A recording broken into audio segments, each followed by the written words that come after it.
여기 앉으실래요? 예,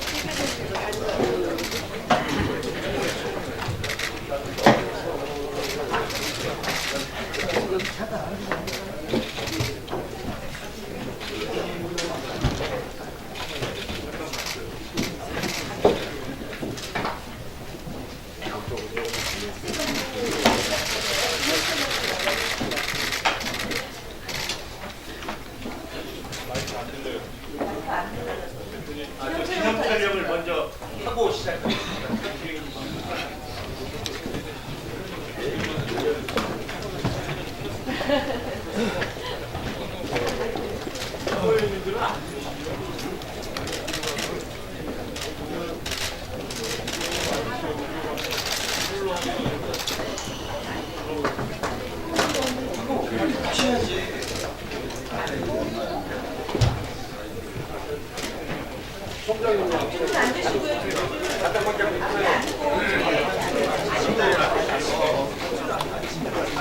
앞줄 앉으셔야겠습니다.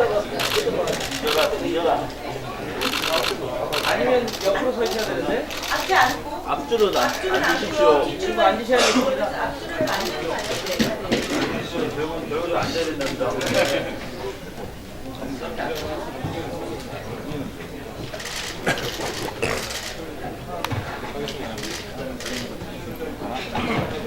자리가 너무 넓어진 뒤에 서서히 동선을 정치위원장님 뒤에 서서히 해줘. 유인위원장님. 노인 위원장님이 앉으셔야 될 것 같은데?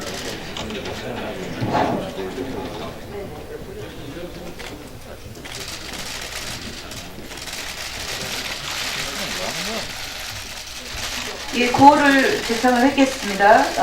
제가 선창을 하면 화이팅 3번을 외쳐주시면 됩니다. 평화 경제 새로운 100년 화이팅 화이팅 화이팅 이렇게 하는 겁니다. 다시 하겠습니다. 평화 경제 새로운 100년 화이팅! 화이팅! 화이팅! 더불어민주당과 함께 화이팅! 화이팅! 화이팅! 다시 한번 할까요? 예, 평화 경제 새로운 100년 화이팅! 화이팅! 화이팅! 더불어민주당과 함께 화이팅! 화이팅! 화이팅! 네, 감사합니다. 이제 자리에 앉아주시면 됩니다.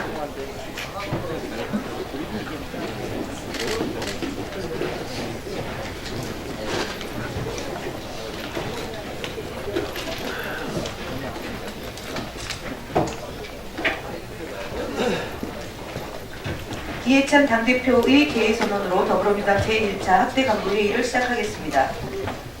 예, 오늘 제1차 확대 간부회의를 시작하겠습니다. 예, 오늘은 첫 회의인 만큼 회의 시작에 앞서 학대 간부회의에 참석해 주신 분들을 먼저 소개해 드리겠습니다. 학대 간부회의에서 부분 계층의 목소리를 대변하기 위해서 열심히 더불어민주당을 위해서 함께 해 주실 분들입니다. 한 분 한 분 소개해 드릴 때마다 큰 박수로 환영해 주시기 바랍니다. 위원장님께서는 소개를 받으시면 간단한 인사말로 부탁을 드리겠습니다. 처음으로 첫 번째 저희 전국노인위원장 선진균 위원장님을 소개하시겠습니다.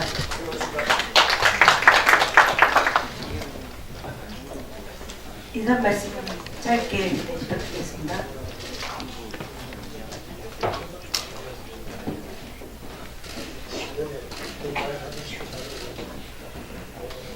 복음 받는 것이 아니라 기준다고 했습니다.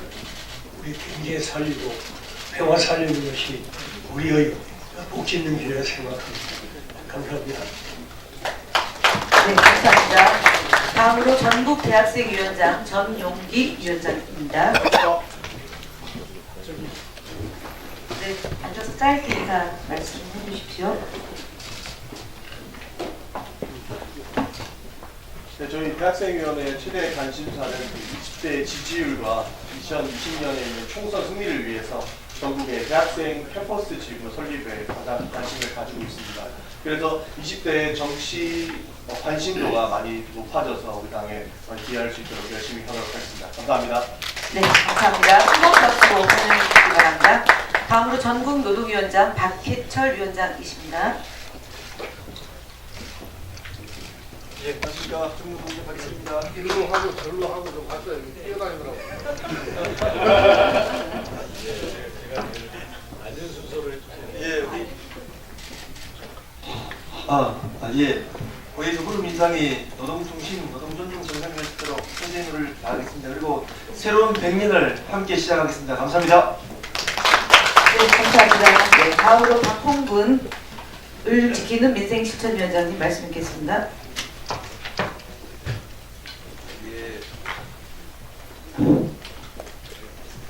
우리가 여당이 됐다고 해서 민생실주의의 깃발을 결코 놓쳐서는 안 될 겁니다.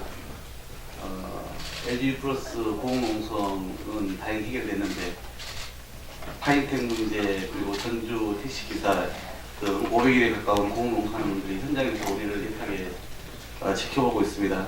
그런 민생에 화답하는 우리 더불어민주당 그리고 울지론을 되도록 최선을 다하겠습니다.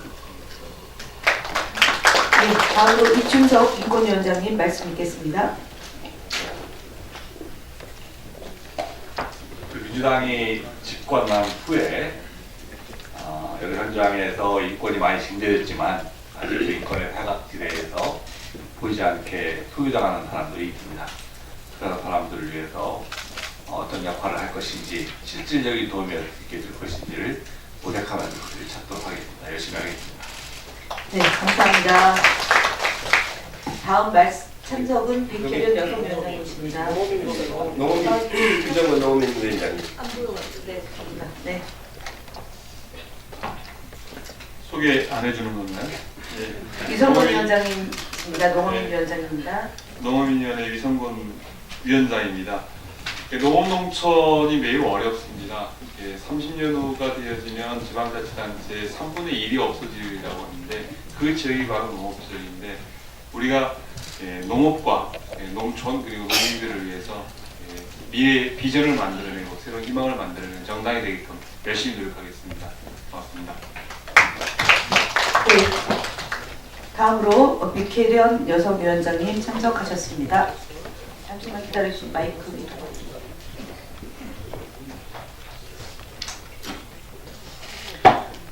여성위원회는 그간 더불어민주당의 근간 조직이었다고 생각합니다. 더욱 2019년에는 일하는 여성위원회가 되도록 하겠고요.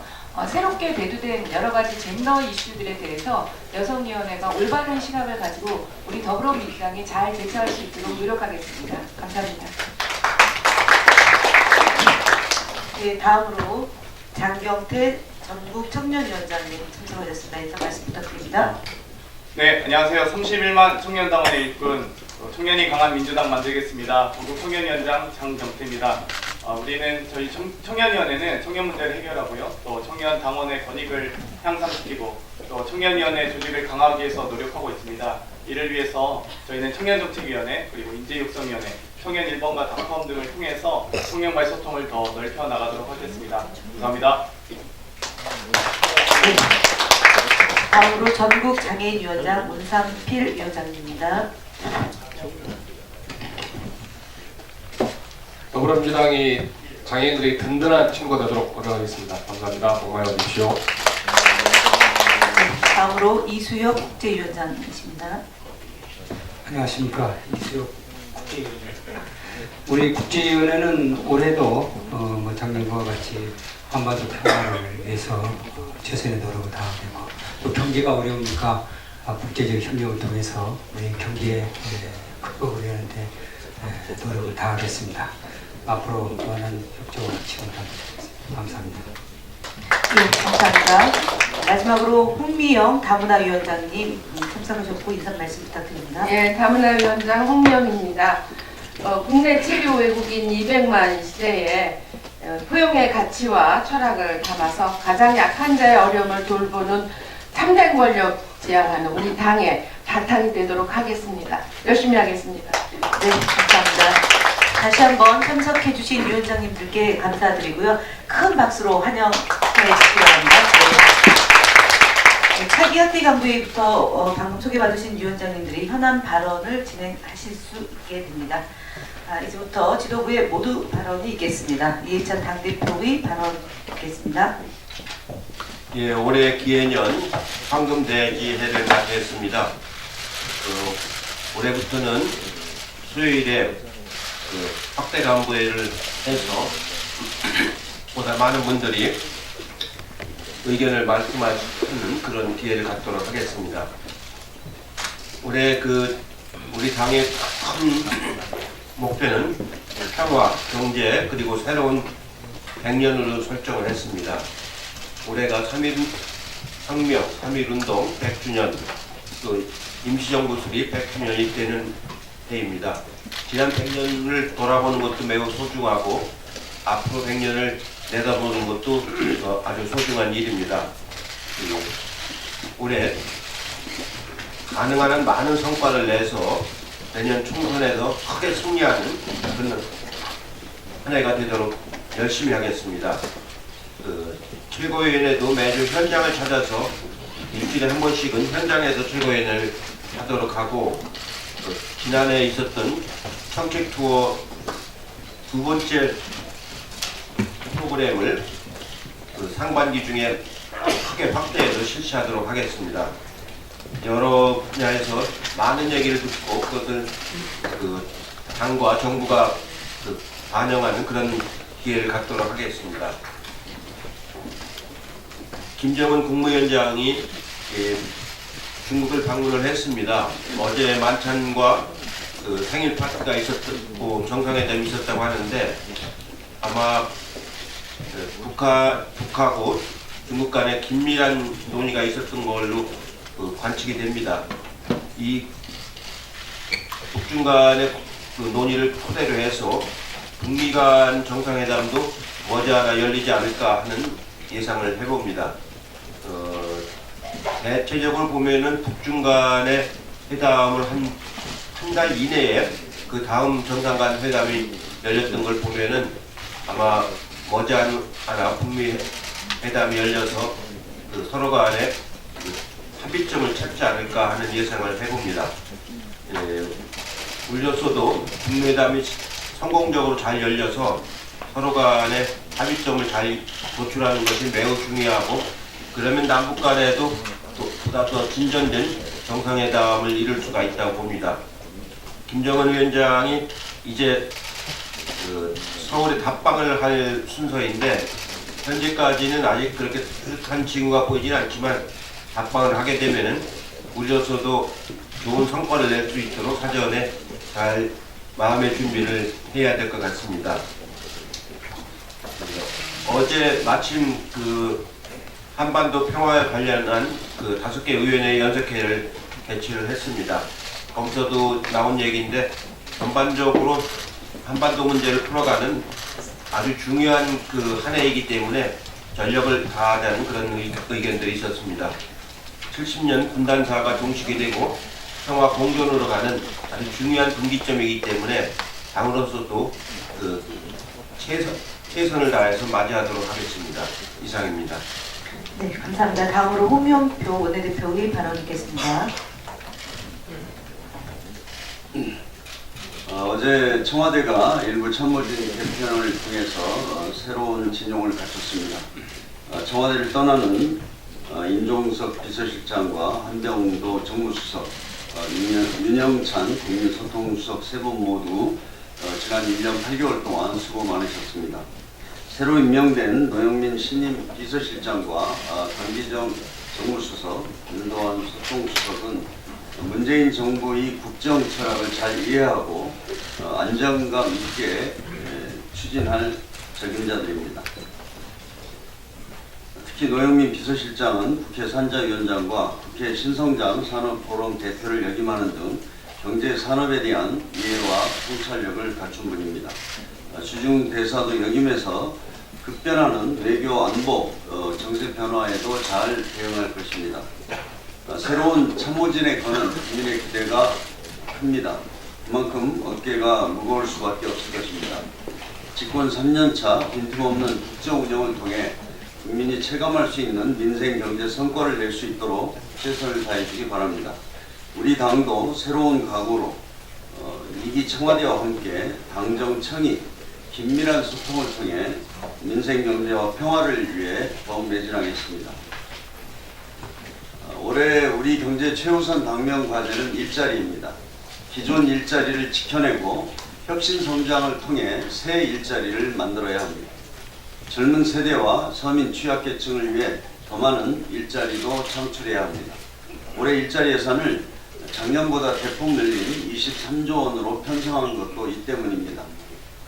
하지만 올해도 고용 여건이 녹록하지만은 않은 것 같습니다. 지난해 하반기부터 일자리 상황은 조금씩 나아지는 모습을 보이고 있습니다. 상용 근로자 수와 고용원 있는 자영업자가 늘어나는 등 긍정적인 신호도 분명히 있습니다. 새해에는 국민이 체감할 수 있는 일자리 개선 성과를 만들어내겠습니다.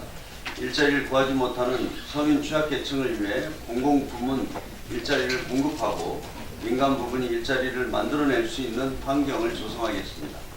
이를 위해 정부 여당은 올해 10만 개의 사회서비스 일자리, 고령층과 여성 등 취약을 위한 12만 개의 신규 일자리 사업을 추진할 계획입니다.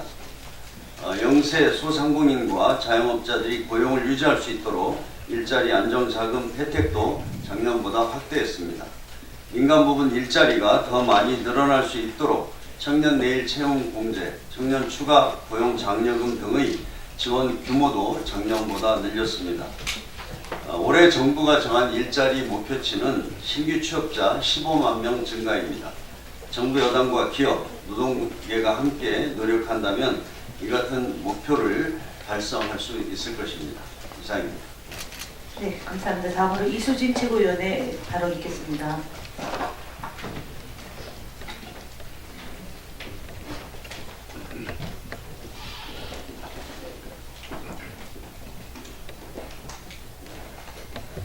네.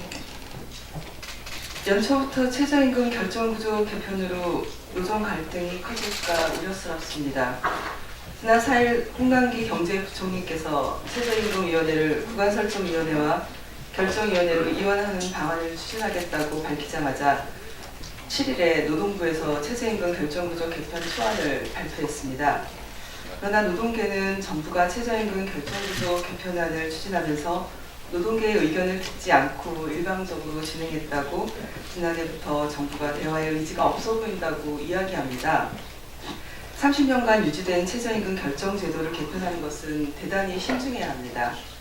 여론 악화를 피하기 위해 충분한 논의 없이 제도 변경을 강행할 경우 더 큰 사회적 갈등과 부작용을 겪을 수 있을 것입니다. 오늘 최저임금위원회 노동자위원회 입장 발표가 있을 예정이라고 합니다. 제도 개선과 관련해서 당사자인 노사, 공이 함께 참여하는 최저임금위원회의 심층 논의를 거쳐 합리적인 대안을 만들 수 있도록 정부가 유연하게 대응해야 합니다. 또한 당부드리고 싶은 것은 노동정책을 추진함에 있어서 일방적으로 밀어붙이기보다는 경제사회노동위원회를 통해서 노동계와 타협점을 찾아 나가는 것이 소모적 논쟁을 최소화할 수 있는 현명한 방안이라고 생각합니다. 또한 노동계도 저희 당의 대화 채널이 다양하게 열려 있습니다. 소통의 폭을 넓혀주시길 부탁드립니다. 사회적 대화는 신뢰의 문제고 일상적으로 얼마나 우리가 소통을 했는지 이해를 했는지 이런 과정들이 가장 중요한 문제입니다. 오늘 이 자리에 참석하신 대학생, 청년, 여성, 노동, 농어민, 다문화 많은 위원장들께서 그 대화와 소통의 폭들을 많이 넓혀주실 것을 기대합니다. 이상입니다. 네, 감사합니다. 다음으로 박주민 최고위원의 말씀 있겠습니다.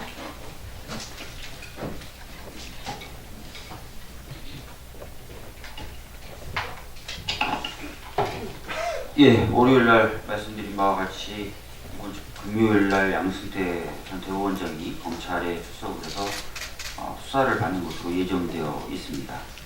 많은 분들이 제대로 수사가 될지 나중에 양승태 전 대법원장이 기소가 되면은 제대로 재판이 이루어질지에 대해서 걱정도 하고 계시고 관심도 많이 가지고 계신 것 같습니다.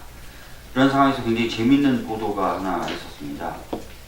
사법농단 의혹에 연루돼서 법원을 떠났던 임종원 전 법원 행정처장이 법원을 떠난 직후에 투자자문회사에 자리를 잡았는데 그 배경과 과정에 박병대 전 대법관이 있었다라는 것입니다. 즉, 그 투자자문회사의 대표이사가 자기의 고등학교 선배인 박병대 전 대법관이 현직 시절에 부탁을 해서 임 전 차장에게 자리를 줬다라고 진술을 했다라는 보도입니다. 임 전 차장은 퇴직 후부터 1년 정도 그 투자자문회사에 일을 하면서 나가면서 고문료로 수천만 원을 받았는데요. 실제로 거의 근무는 하지 않았다라고 합니다. 검찰은 이 임 전 차장이 말을 하는 순간 사법농단의 실체가 드러나고 윗선의 개입이 명확하게 드러날 것이기 때문에 박 전 대법관이 일종의 관리를 한 것 아니냐라고 의심하고 있습니다. 또 검찰은 두 사람이 퇴직한 후에도 사실상 같이 이야기를 하면서 증거를 숨기거나 대책을 마련한 것 아니냐라는 의심을 가지고 있다고 합니다. 이런 식으로 서로를 해왔던 사람들이 수사를 받는 과정에서 과연 진실이 드러날 것인가에 대한 걱정이 있고요. 더 나아가서 법원에 아직도 남아있는 사법농단 관련된 판사들이 사실상 또 이런 식으로 서로를 관리하고 있는 것 아닌가라는 의구심과 걱정이 듭니다. 사법농단과 관련된 판사들이 하루빨리 재판 업무에서 배제될 수 있도록 하는 노력이 필요할 것 같고요. 그것을 위한 노력들을 계속 기울여 나가겠다라는 이야기를 말씀을 드리겠습니다. 한편 강원랜드 채용비리 사건과 관련돼서 인사의 총책임자였던 최용집 전 사장을 비롯해서 권성동 의원 전 비서관을 추천했던 최모 전 기조실장, 인사팀장 등이 전원 유죄 선고를 받았습니다. 인사청탁을 받은 것이 인정된 만큼 인사청탁을 한 권력자들에 대해서는 더 무거운 법적 책임이 있을 것이라고 예상되고 있고 반드시 그렇게 돼야 된다고 생각합니다. 권력이 있으면 무죄를 받고 권력이 없으면 유죄를 받는 그런 선례가 남아서는 안 될 것입니다. 이 부분에 대해서도 계속해서 예의주시하겠습니다. 이상입니다. 예, 다음으로 서른 최고위원님의 발언 듣겠습니다. 이해찬 대표의 한반도 주변 상황에 대한 말씀이 있었습니다만 굳이 말씀을 드리면은 트럼프 대통령의 대북 정책에 대해서 이를 견제를 시사하는 듯한 미국 하원 등의 의견들이 있습니다. 이에 대해서 우리 국회가 여야 대미 특사단을 꾸려가지고 공공 외교를 본격화할 필요가 있다라는 말씀을 드리고자 합니다. 어제 김정은 국무위원장이 중국을 방문했습니다. 4차 북중 정상회담은 2차 북미 정상회담 준비가 일정 단계에 돌입했다고 평가할 수 있을 것 같습니다.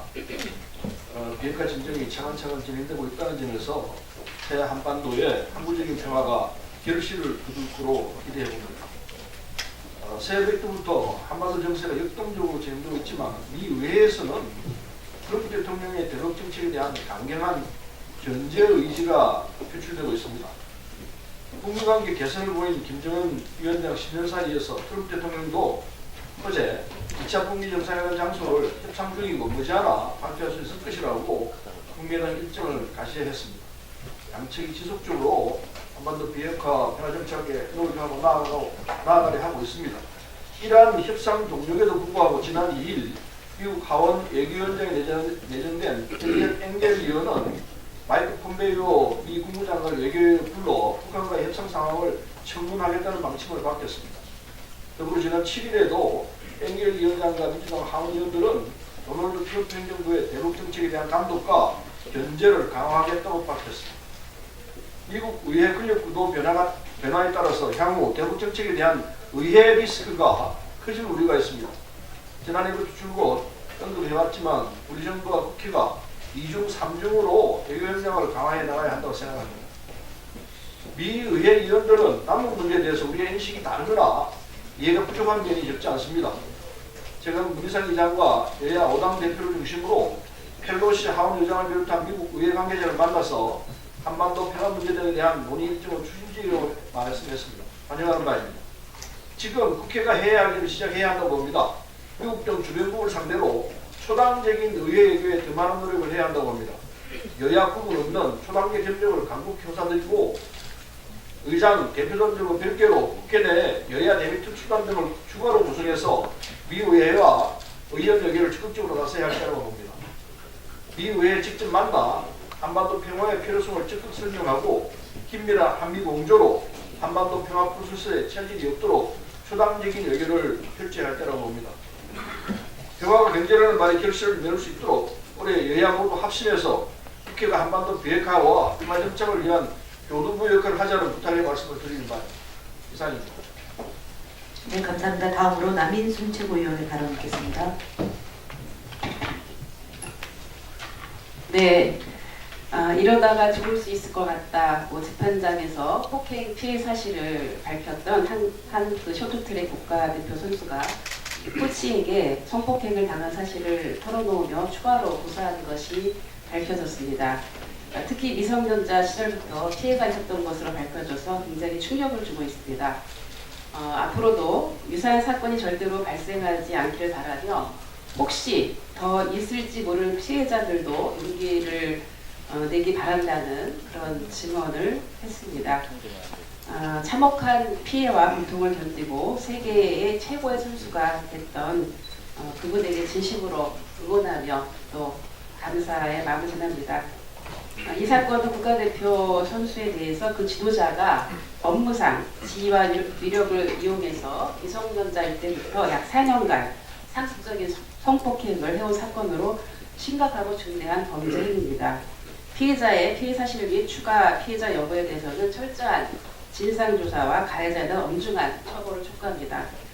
작년에 굉장히 수많은 미투 운동과 미도 운동이 있었고요. 이를 통해서 국회는 업무상 위계 위력에 관한 가능과 추행죄에 대해서 징역형을 가사를 했습니다.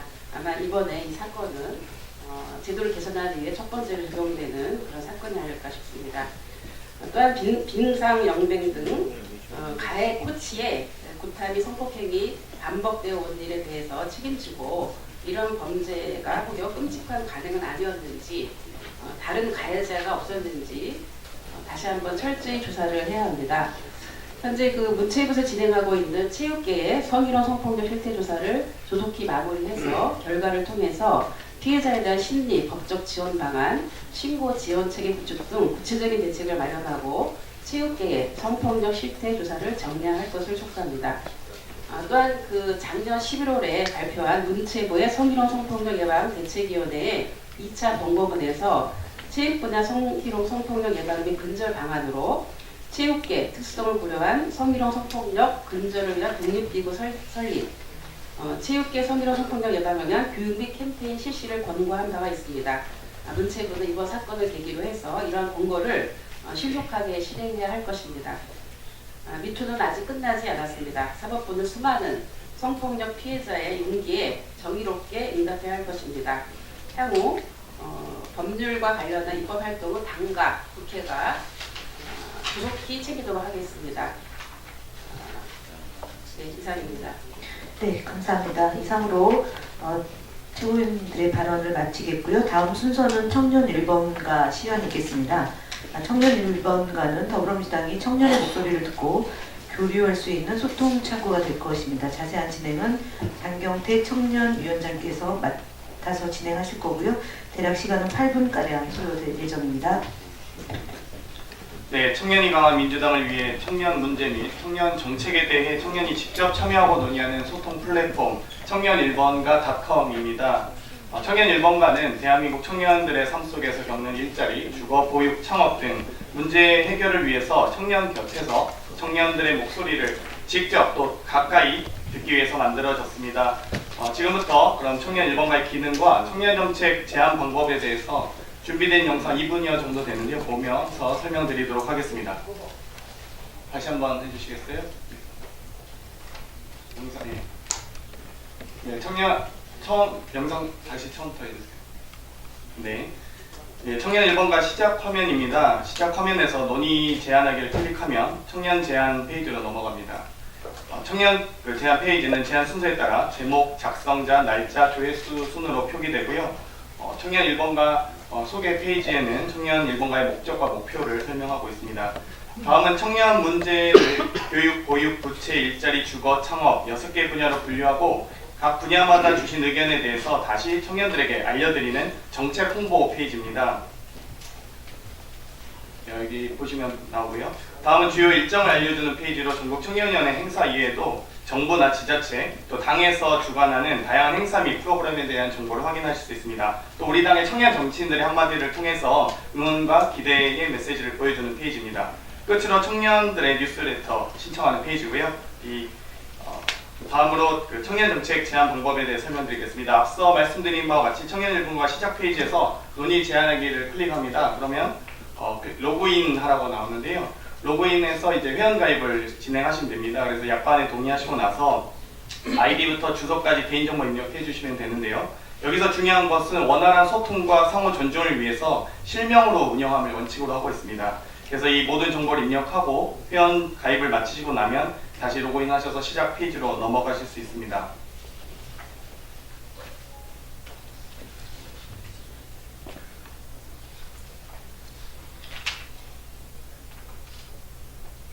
네, 앞서 설명드린 대로 진행하시면요, 이제 게시판으로 들어가서 글쓰기를 통해서 정책을 제안하실 수 있는데요. 예시로 작성한 정책 제안 과정에 대해서 잠시 보시겠습니다. 내용은 그렇습니다. 안녕하세요. 저는 청년민주당원입니다. 제가 제안하려는 정책은 기존 경로당을 활용한 세대 통합형 공간 운영입니다. 기존 경로당을 리모델링해서 세대 통합형 공간으로 바꿀 필요가 있습니다. 청년에게 저렴한 가격으로 주거 공간과 작업 공간을 얻을 수 있고 어르신들은 리모델링으로 인한 더 깨끗한 경로당을 사용할 수 있어요 라는 의견을 주셨습니다. 여기서 확인을 누르시면 보시는 바와 같이 게시물이 등록되었음을 확인하실 수 있습니다. 또 반드시 정책 제안자가 아니더라도 다른 분의 정책을 확인하실 수도 있고 추천 및 댓글도 작성할 수 있습니다. 이상으로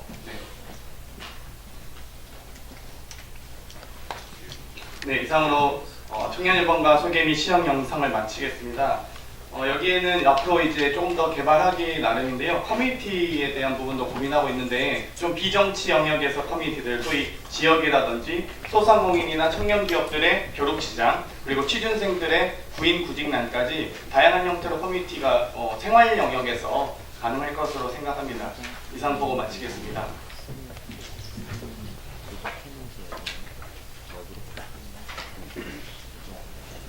끝나신 건가요? 네. 네.